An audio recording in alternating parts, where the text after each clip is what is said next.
Sino ang mag-aakala na ang batang to na makulit at palaging nagpapatawa ay maglalaro na ngayon sa UAAP at isa na rin sa mga pinakasikat na young basketball player dito sa Pilipinas at isa sa mga batang pinakamarami ng achievements sa murang edad. Ito nga si Maki Pellegrino noon, isang batang palaging nagpapasaya sa social media. Kung hindi sumasayaw ay nagmumukbang naman siya ng iba't ibang pagkain. Lamig kaya.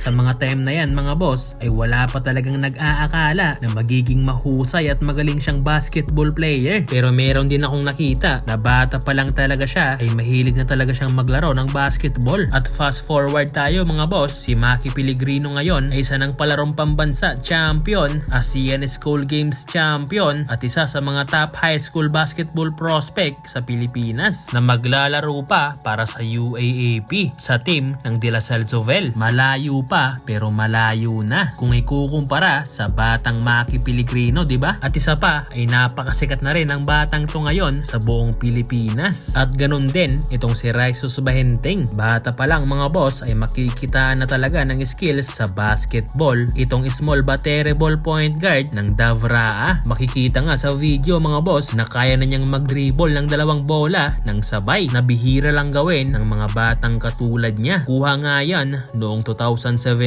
at katulad ni Maki Pellegrino mga boss ay marami na ring achievements itong si Raisus Bahenteng at hindi natin may ikakaila na napakalaking tulong talaga ang naibibigay ng batang to para sa team ng Davraa. Kabilang na nga dyan ang kanyang playmaking, court vision at passing skills na nagpapahirap sa depensa ng kalaban. At maglalaro na rin ngayon si Raisus sa paparating na UAAP season. Siya nga pala sa mga hindi nakakaalam, magsisimula ang opening ng UAAP sa September 12. Kaya abangan na lang natin mga boss ang kanilang mga laban sa ligang yan. Para sa mga naghihintay, meron din akong nakitang mga old photo ni Rene Batterbonia. Isa na nga to kung saan nagpapakyut pa si Mr. MVP at marami pang iba tulad ng mga to.